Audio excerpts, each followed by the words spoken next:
다 너네 시험 범위는 이제 단어까지 들어가는 거지, 그렇지? 그래서 품사하고 단어의 형성, 합성어, 파생어, 그리고 단어의 의미까지가 이제 교과서에 나타나 있는 시험 범위인데, 이번 주랑 다음 주까지 해서 품사 다 마칠 거고, 그 다음 주에 단어의 형성. 단어의 형성 파트는 내용이 풍사보다 적어서 한 주만에 다 끝낼 수 있거든. 그러면 이제 총 20호 포함해서 3주가 남게 되는데, 2주 동안에 우리 배웠던 거 의문의 변동부터 시작해서 이제 너네 2교재 있지. 그 2교재 같이 보면서 총정리 다시 들어갈 거고, 직본날에 와가지고 너네 그거 기출문제 한번 볼 수 있으면 좋을 것 같아. 기출문제. 근데 아무래도 작년에 너네 선배들은 독서를 했었어가지고 기출문제를 보려고 하면 1학년 걸 보긴 해야 되거든. 그게 약간 조금 좀 삥나는 부분이긴 한데, 그래도 너네 1학년 시험 중에서 문법 기출문제가 좀 있었던 적이 있어서 그거를 좀 볼만한 걸 선생님이 찾아가지고 최대한 한번 모아볼게. 그리고 이제 직본날에는 백지 테스트를 볼 겁니다. 백지 테스트는 이제 주관식 테스트라고 생각하시면 되는데, 우리가 이제 객관식 문제 푸는 거는 숙제하면서 많이 해보잖아. 근데 그것만 하다 보면은 뭔가 문제 푸는 요령도 요령이지만은 기본 개념을 조금 더 소홀히 하게 되는 그런 현상이 발생한단 말이지. 그래서 개념들 정확하게 알고 있는지를 물어볼 거야. 예를 들어서 품사가 무엇인가 뭐 이런 식으로. 선생님이 알려줬던 내용들 기반으로 선생님이 따로 백지 테스트 만들어서 그거 볼 거고요. 그 다음에 문제풀이 조금 하고 공부 마무리하는 식으로 할게요. 직본날에는 그렇게 하고. 아직 너네 그 시간표 안 나왔지? 시간표. 네. 아직은 아직 안 나왔고, 너네 시험 날짜가 뭐 바뀌거나 하진 않았지. 근데 학교에 따라서는 시험 날짜가 공지된 거랑 좀 다르게 나오는 경우도 있어가지고, 일단 4월 27일 월요일부터 목요일까지, 4월 30일 목요일까지. 혹시라도 학교 일정이 바뀌거나 하면은 선생님한테 바로 얘기를 해줘. 갑자기 막 한 주 빨라지고 이래버리면 진짜 골치 아프거든. 자, 그러면은 오늘 품사 갈 건데, 오늘 할 부분은 체험 그리고 관계연, 수식원 요거 세 파트를 할게요. 그리고 다음 주에는 용언하고 독립원 요 2가지를 할 건데, 용언 부분이 사실 우리가 알아야 되는 게 엄청 많아가지고 거의 용언 쪽이 다음 주는 메인 될 것 같아. 그리고 그 너네 교과서에는 불규칙 활용 내용이 같이 들어가 있었거든. 근데 이 불규칙 활용은 1학년 수준에서는 거의 안 다룬단 말이야. 그래서 학교쌤한테 그 불규칙 활용도 나가냐고 그거 한번 여쭤보는 게 좋을 것 같아. 불규칙 활용. 근데 아마 나갈 거라고 생각은 듭니다. 나갈 거라는 생각 들어요. 불규칙 활용하고, 그 다음에 단어의 의미 관계, 유의어, 반의어 이런 거 있지, 동의어 이런 것들도 다 포함이 되는지. 근데 작년이랑 재작년에는 포함이 됐었어. 그래서 일단은 포함이 된다고 가정하고 선생님이 진도를 좀 나갈게요. 자, 품사 가보도록 합시다. 품사.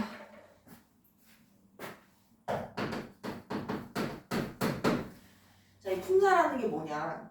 내가 너네한테 품사가 뭐야? 라고 물어보면은 보통은 명사요, 동사요, 형용사요 이런 걸 많이 얘기를 해. 근데 그거는 품사의 분류 중 하나인 거고, 품사가 뭐냐라고 물었을 때는 단어를 비슷한 성질에 따라 분류한 체계다. 여기서 얘기하는 이 체계 자체가 품사다라고 생각하시면 돼요.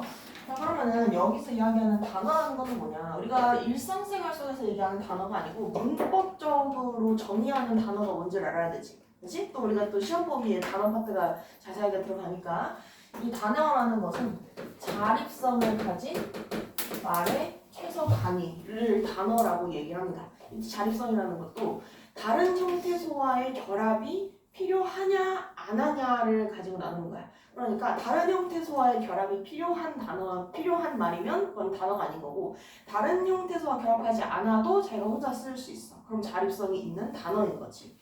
예를 들어서 나무. 이 말은 다른 형태소와의 결합이 필요합니까? 아니죠? 그럼 단어가 맞아 아니야? 맞죠. 단어가 맞는 거지. 그렇지? 그러면은 먹다. 이 말은 다른 형태소와의 결합이 필요합니까?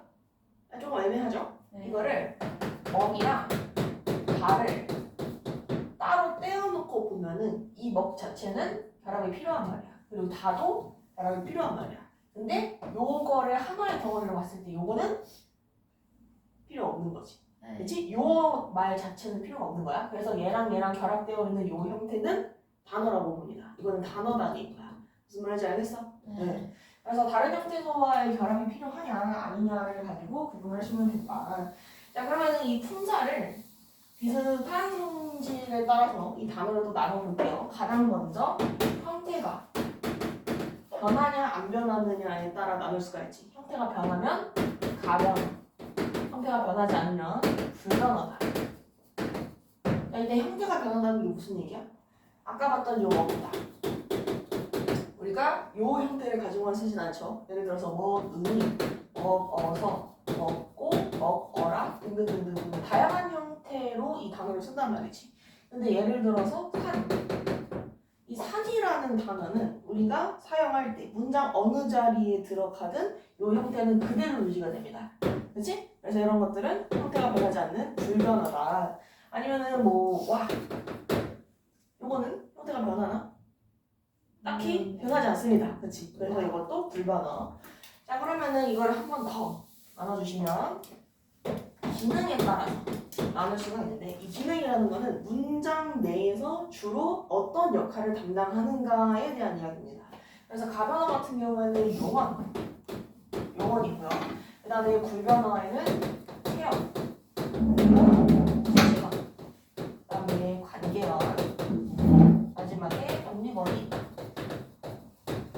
이때 문장 내에서 어떤 기능을 담당하는가에 따라 나눈다고 했잖아. 그러면 이 용언 같은 경우에는 주로 서술어 기능을 담당하고요. 다음 체형 같은 경우에는 몸체자를 써서 문장의 몸통 기능을 한다. 그러니까 명사, 대명사, 수사. 아이고 여기 명대수가 아니야. 주어, 그리고 목적어, 공어장이 들어가는 거. 만약에 문장에서 주어가 없다? 그러면은 그건 비문이죠. 그렇지? 그래서 문장 내에서 몸통 기능을 한다. 그냥 필수적인 역할을 한다는 거고. 그 다음에 수식어이라는 거는 뭐야? 문장 내에서 꾸미는 역할을 한다는 거지. 그렇지? 얘는 말 그대로 수식을 하는 역할인 거고. 그 다음에 관계어이라는 거는 뭐야? 단어와 단어 사이에 관계가 나타내준다. 그래서 이 관계어에 해당하는 게 조사절이더라. 이 조사가 예를 들어서 이가가 붙었어. 그러면은 주어가 된다거나 을을이 붙었어. 그러면은 목적어가 된다거나 이런 식으로 단어와 단어 사이에 관계를 나타내준다. 그러면 독립어는 뭐야? 따로 떨어져 나와서 쓰이는 말을 독립어이라고 하는 거죠. 그렇지?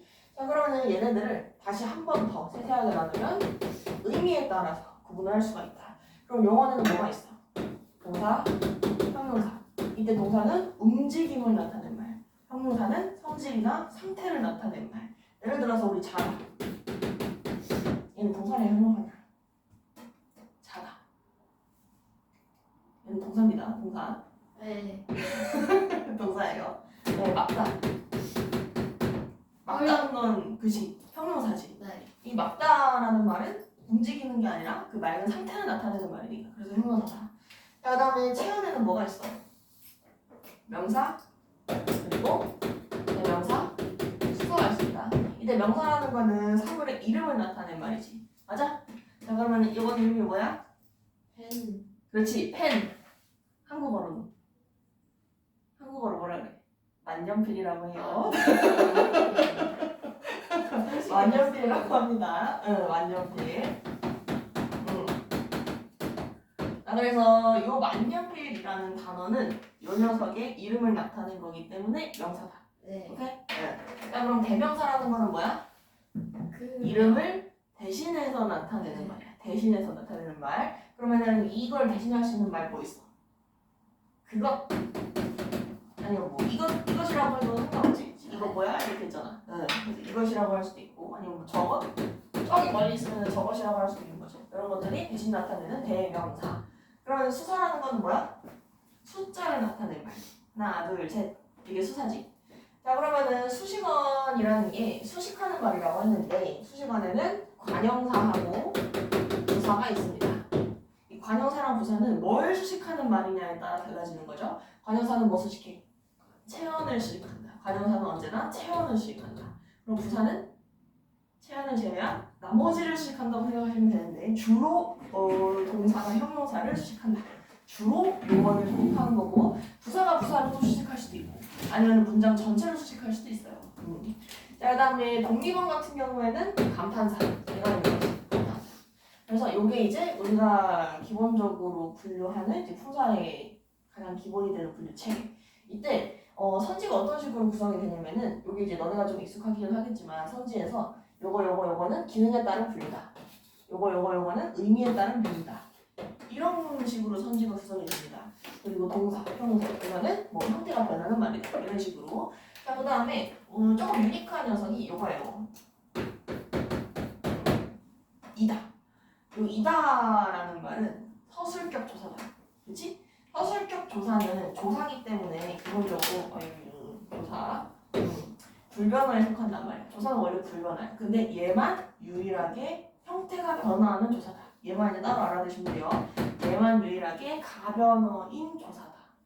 그래서 한편으로는 얘는 형태가 변한다는 엄청 독특한 특성을 가지고 있는데 형용사로 분류해야 되는 거 아니냐라는 그런 논문도 있긴 합니다. 근데 학교 문법에서는 여전히 조사로 분류를 하고 있다. 자, 그러면은 지금 보시면은 이 조사 있지, 조사. 이 조사는 혼자 쓸 수 있나? 아니요. 혼자 못 쓰이죠. 항상 앞에 뭐 다른 명사가 나오거나 해야 되잖아. 근데 단어는 자립성이 있는 말이 단어인 거고 단어를 분류한 게 품사래. 그럼 조사를 품사라고 얘기하는 게 맞나? 자립성이 없잖아. 그래도 너무 단어로 치열걸요? 단어로 치는 건 맞는데 왜 단어로 치냐고. 왜? 자립성이 없는데. 그건 왜 그런 거냐면은 체험과 조사의 결합 그리고 어간과 어휘의 결합 요 녀석들을 비교를 하면 조금 이해하기가 쉽습니다. 체험과 조사 같은 경우에는 조사가 없어져도 괜찮아. 그렇지? 근데 얘는 없어지면 안 돼. 얘는 무조건 붙어 있어야 돼. 근데 얘는 그나마 체험보다는 조금 더 떨어질 수 있단 말이야. 그래서 이런 걸 뭐라고 하냐면 분리성이 있다라고 합니다. 그래서 얘는 어미에 비해서는 분리성이 있기 때문에 단어에 조금 더 가깝다고 생각을 하는 거야. 무슨 말인지 알겠어? 물론 여기에 대해서도 수많은 반박이 있지만 학교에서는 수많은 반박이 있지만 학교 문법에서는 조사를 단어로 인정을 합니다. 얘보다는 조금 더 자율성이 있는 거 아니냐 이 얘기니까.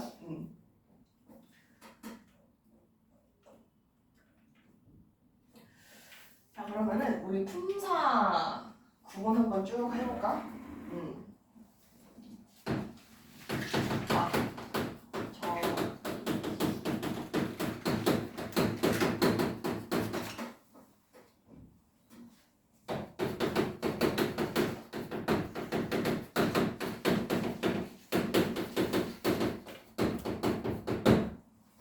자, 얘네 녀석들을 다 품사를 구분을 해볼게요.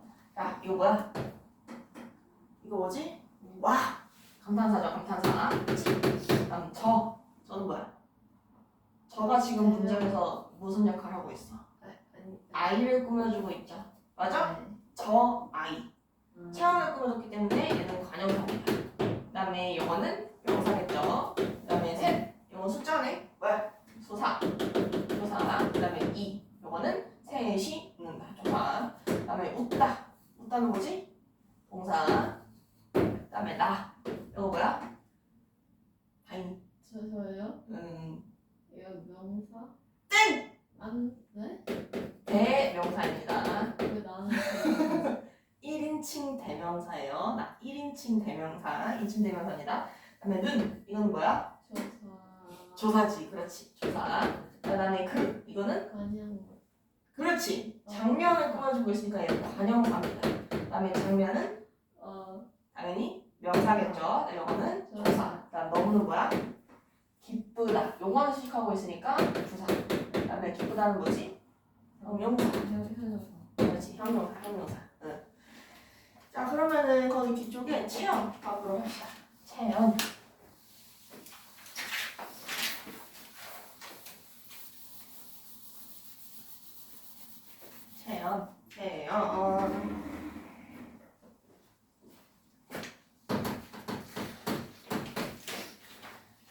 자, 채연이 뭐라고 했지? 문장 내에서 모든 역할을 담당하는 거.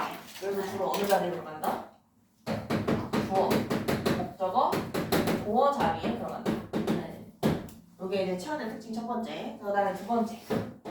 채연은 격, 조사와 결합이 가능하다.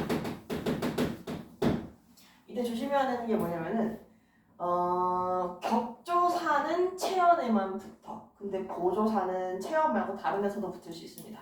이거 이따 조사 파트에서 한 번 더 얘기를 해줄게. 그래서 채연은 격조사와 결합이 가능한 녀석들이다. 그 다음에 세 번째. 채연은 관형어의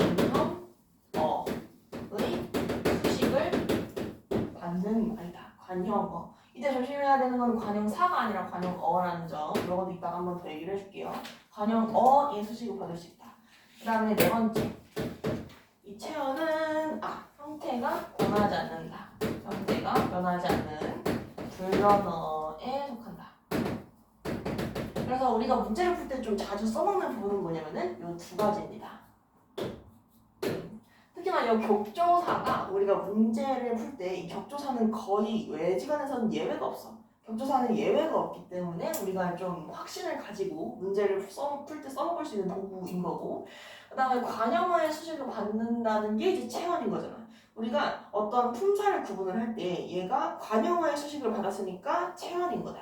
얘가 관형어의 수식을 받았기 때문에 명사인 거다. 이런 식으로 문제풀이에 들어가는 경우들이 많기 때문에 이 두 가지는 반드시 기억을 해주셔야 됩니다.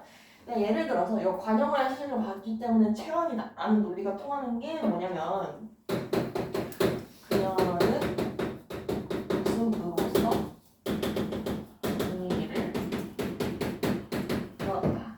이거랑 그녀의 웃음으로 분위기를 띄웠다.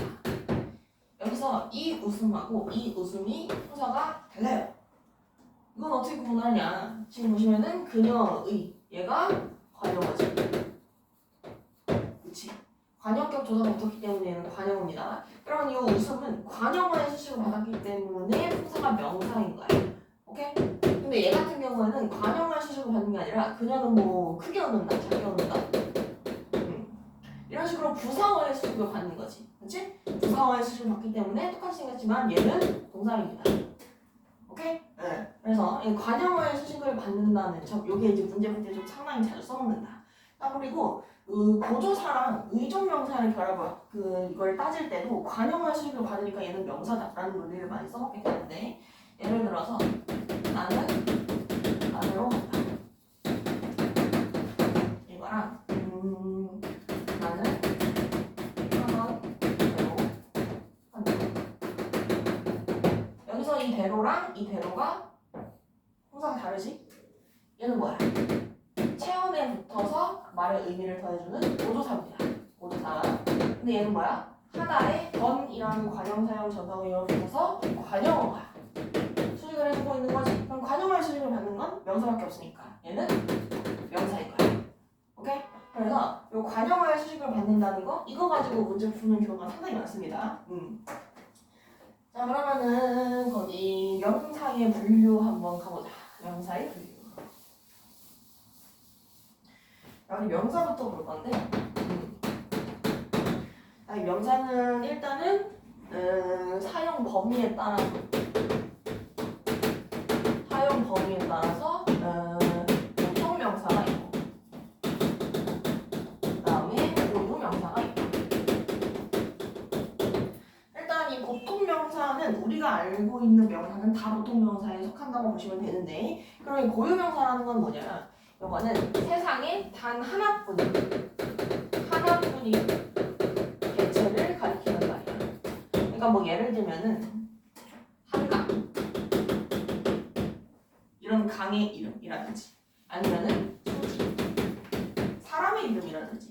사람 이름도 명사죠. 이름을 나타내는 말이니까. 근데 그 사람은 세상에서 한 명밖에 없는 거잖아. 그래서 고유 명사에 들어가고요. 아니면은 뭐 금성, 수성 이런 것처럼 어떤 행성의 이름들도 세상에 하나밖에 없는 거기 때문에 그런 대상을 가리키는 말들은 고유 명사로 분류를 한다. 자, 그 다음에 바로 밑에 보시면은 자립성에 따라서 수상명사가 있고 그리고 의존명사가 있다.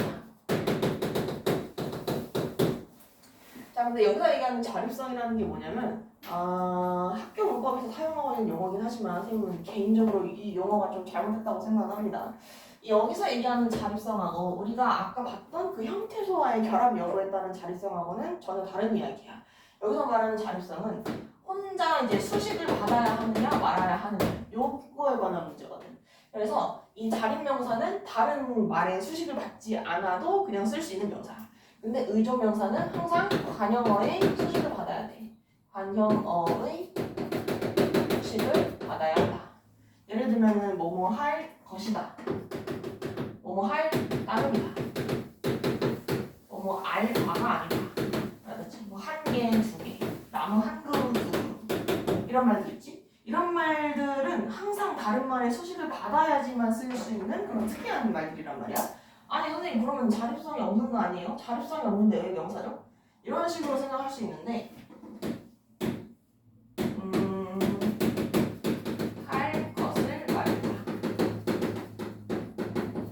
지금 보시면은 을이라는 격조사가 붙었지. 그치? 자, 격조사는 어디에만 붙는다고 그랬어? 체언에만 붙는다고, 격조사는. 네. 그래서 격조사가 붙을 수 있기 때문에, 그리고 얘가 관형어기 때문에 체언만 가지고 있는 아주 독특한 성질 두 가지를 동시에 가지고 있는 거죠. 맞아? 그래서 이런 것들은 비록 수식어가 꼭 필요하긴 하지만 그래도 명사로 분류를 하겠다. 그래서 얘네들은 의존 명사. 오케이? 네. 자, 그 다음에 마지막에 보시면 이제 추상성에 따라서, 구체성에 따라서, 구체명사랑 그 다음에 추상명사가 있죠. 일단 구체명사랑 추상명사 같은 경우에는 그 용어 정의만 알고 계시면 돼요.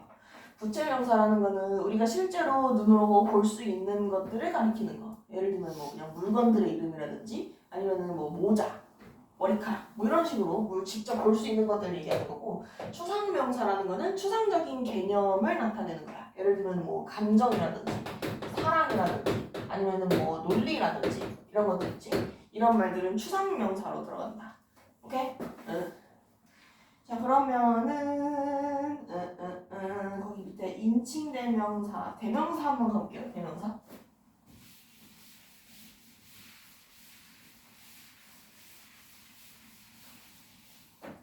대명사라는 게 인칭 대명사랑 지시 대명사가 있어. 이때 이 지시 대명사 같은 경우에는 그것 뭐 이런 식으로 어떤 장소를 가리키는 의미를 가지고 있는 대명사가 지시 대명사야. 근데 지시 대명사 관련해서는 그런 지시 대명사보다는 사실 인칭 대명사가 너네가 조금 많이 헷갈려하는데, 그럼 인칭 대명사 좀 볼게요. 인칭 대명사. 여기 인칭 대명사가 총 6가지가 있지. 일단은 1인칭, 2인칭, 3인칭 대명사. 얘네들은 셋이 묶어서 특정 대화 상황을 가정했을 때 말하는 사람이 자기 자신을 가리키는 거예요.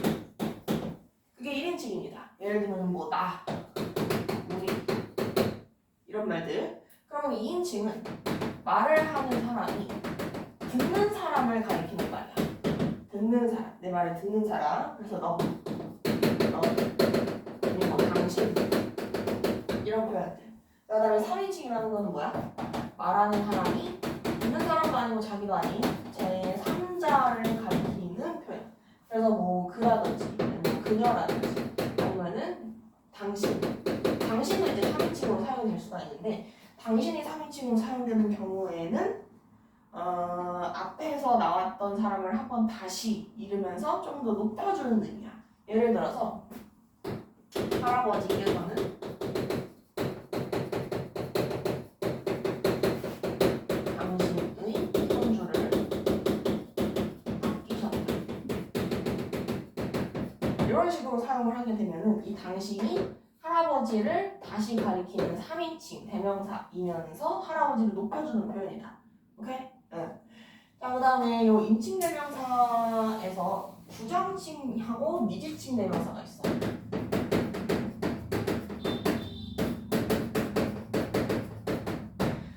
요거를 구분하는 거를 조금 너네가 헷갈려하는 경우들이 있는데 일단 이 부정칭 대명사라는 거는 뭐냐면은 요게 긍정 부정할 때 그 부정이 아니고 정하지 않았다라는 뜻이야. 정하지 않았다. 그래서 불특정 정하지 않았다. 불특정 다수를 가리키는 말. 이게 이제 부정칭 대명사입니다. 불특정 다수를 가리킨다. 그럼 미지칭은 뭐냐? 미지 알지 못하는 특정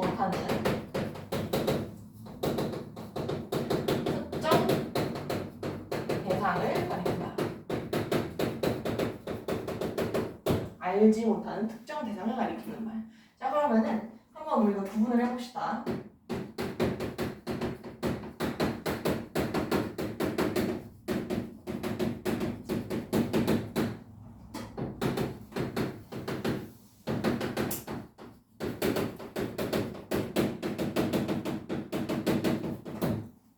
자 요거랑 하나는 미지칭이고 하나는 부정칭입니다.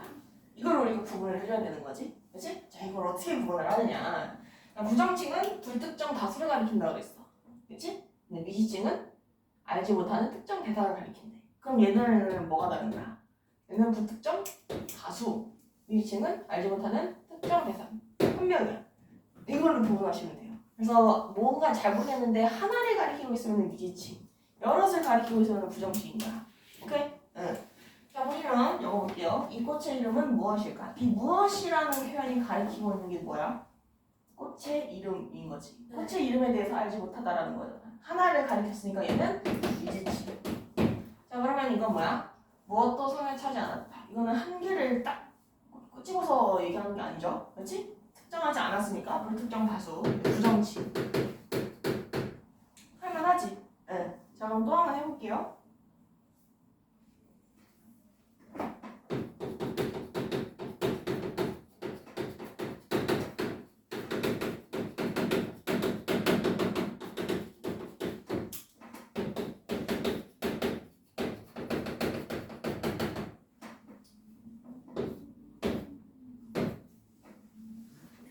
누가 해볼까?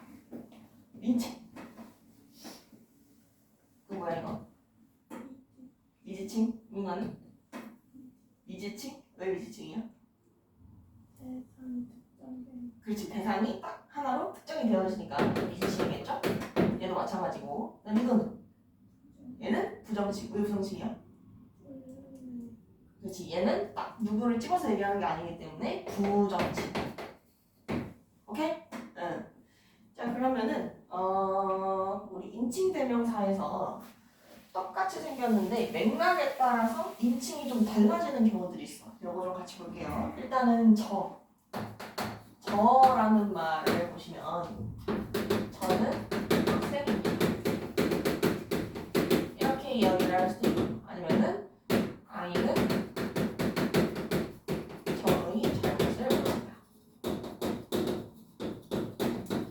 이렇게 볼 수도 있는데 일단 저는 학생입니다라고 얘기했을 때 이 저는 자기 자신을 가리키는 말이니까 1인칭입니다.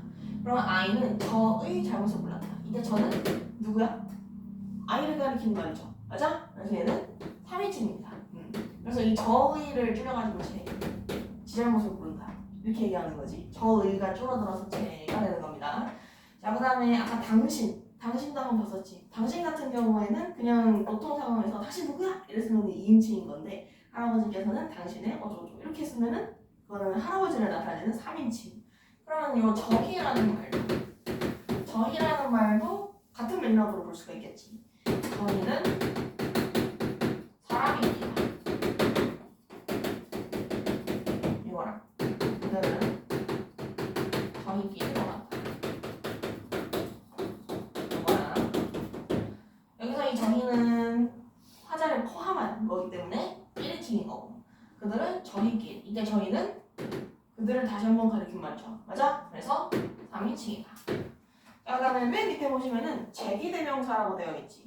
이 제기대명사는 앞에 나왔던 걸 다시 가리킬 때 쓰는 대명사다. 그럼 선생님 이거는 3인칭이 아니라 제기대명사는 아니에요? 얘를 한 번 더 가리킨 말이잖아요. 그래서 얘는 3인칭이면서 동시에 제기칭이기도 해. 오케이? 얘는 3인칭이면서 동시에 제기칭이기도 한다. 자 그러면은 밑에 다음에 수사 볼게요. 이 수사는 특별한 내용은 없고 수사는 양수사, 서수사 이렇게 두 가지로 나눌 수가 있는데 수량을 나타낸 수사가 양수사, 그 다음에 순서를 나타냈으면 서수사. 그러니까 한 개다 두 개다 몇 개인지를 얘기하고 있으면 양수사인 거고 첫 번째다 두 번째다 1등이다 2등이다 3등이다를 얘기하고 있으면 그건 서수사인 거지. 근데 거기 오른쪽에 보시면 서수사 부분에 첫째, 둘째 이거 있지. 이 첫째, 둘째가 만약에 형제자매를 가리키는 말이면 그거는 명사로 인정이 됩니다. 그러니까 예를 들어서 우리 집 첫째가 뭐 어디를 갔다 이렇게 얘기했으면 그거는 명사인 거지. 오케이? 응. 거기 첫째, 둘째에다가 형제를 나타내는 경우에는 명사 이렇게 씁시다. 형제를 나타내는 경우에 명사.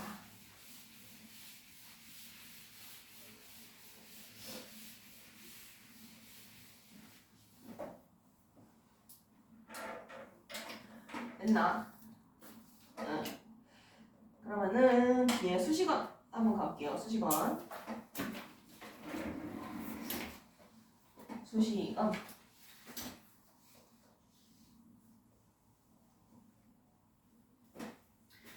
자, 이 수식어이 크게 두 가지가 있다고 했어. 하나는 관형사, 하나는 부사. 얘는 뭘 꾸며주느냐에 따라 달라진다고 했지. 체험을 꾸며주는 게 관형사고 용언을 주로 사실 수식하되 다른 것들을 꾸미고 있으면은 부사다. 그러면 관형사 먼저 좀 볼게요. 관형사.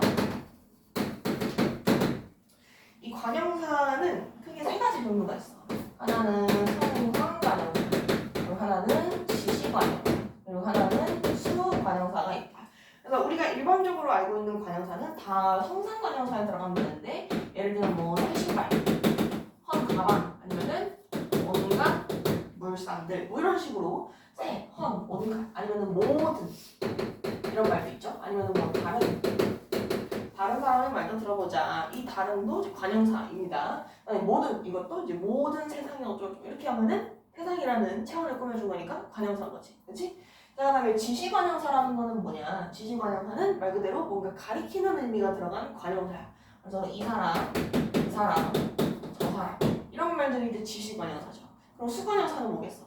숫자의 의미가 들어가는 관형사를 얘기하는 거겠지? 그러면 한 개, 두 개, 세 개 이런 것들이 이제 수관형사겠다. 그럼 문제가 많이 나오는 게 뭐냐면은 여기 부분하고 여기 부분입니다. 요거랑 요거. 일단은 지시대명사랑 지시대명사 그리고 지시관형사를 구분하라는 문제가 많이 나옵니다.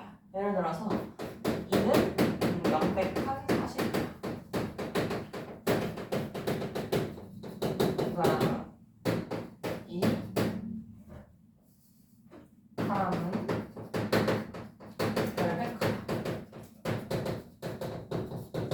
이걸 봤을 때 이는 하고 이거 순서가 다르지? 이는 명백한 사실이다. 여기서 이 이는 지금 보조사가 지금 붙어있는 상황이고 그 다음에 주어 자리에 들어가 있는 거네. 그치? 그러니까 얘는 대명사입니다. 지시 대명사인 건데 얘 같은 경우에는 사람을 꾸며주고 있는 거잖아. 맞아? 채워넣식 하고 있기 때문에 지시 관형사로 들어가야 된다. 오케이? 자 그러면 이거 지시 대명사인지 관형사인지 지금 어떻게 구분했어? 일단 체온을 수식하고 있으면은 이거는 지식 관형사로 가야 되는 거죠. 맞아? 체온 수식하고 있으면 관형사야. 근데 옆에 뭔가 조사가 붙어 있어? 그러면 대명사로 가야 돼. 관형사에는 대명사 붙을 수 없습니다. 조사가 붙을 수가 없어. 관형사 안에는. 예를 들어서 뭐 이는 사람은 계획하다. 의미가 달라져 버리지. 좀 이상하죠 문장이? 좀 이상해져 버려요. 그래서 관형사에는 조사가 붙을 수 없기 때문에 조사가 붙어 있으면은 대명사 이렇게 가시면 돼. 오케이? 응. 자, 그 다음에 수사 부분에서는 수관형사하고 수사랑 수관형사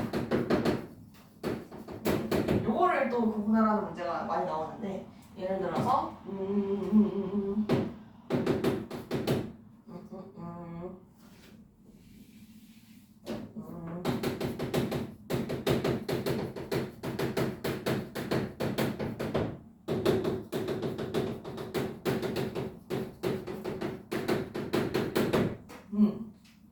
이거랑 이걸 한번 볼게요.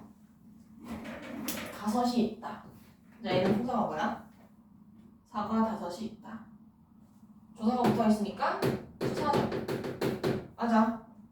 조사가 붙어 있으니까 수사입니다. 관형사에는 조사가 붙을 수가 없어. 그러면 이거는 5 사과가 있다. 체험을 꾸며주고 있으니까 얘가 수 관형사인 거지. 오케이? 요것도 이제 구분하는 방법은 똑같습니다. 조사가 붙을 수 없기 때문에 조사가 붙어 있으면은 수사, 체험으로 가셔야 되는 거고, 만약에 다른 말을 꾸며주고 있어. 그러면은 관형사로 가시는 거야. 오케이? 응. 자, 그러면 거기 밑에 부사 한번 볼게요. 부사.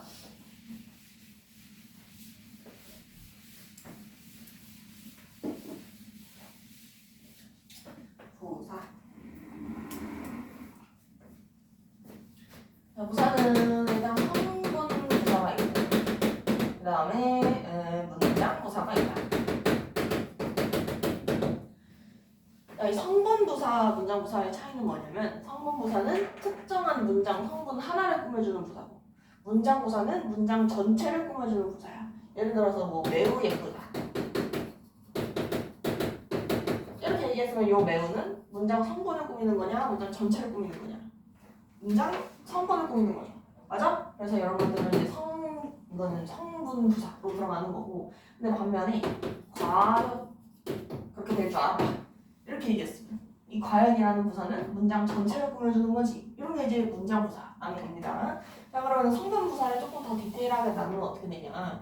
일단은 상상 부사가 있고요. 그 다음에 지시 부사가 있고, 그 다음에 상징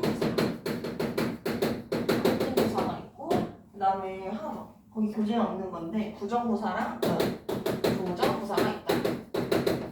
교재에 얘가 없지. 상징부사. 이 상징부사만 거기 넣어두시면 돼요. 자, 일단은 성상부사가 성질과 상태를 나타낸다 라는 걸 의미하는데, 우리가 일반적으로 알고 있는 부사는 다 성상부사에 들어가신다고 보면 돼요. 매우 아니면 뭐 잘 이런 것들. 그럼 지시부사는 지시하는 의미가 들어갔다는 소리야. 예를 들어서 이리 와라, 저리 가라, 이런 말들이 이제 지시부사인 거지. 그러면 상징부사라는 건 뭐냐? 이거는 음성 상징어들을 상징부사라고 해.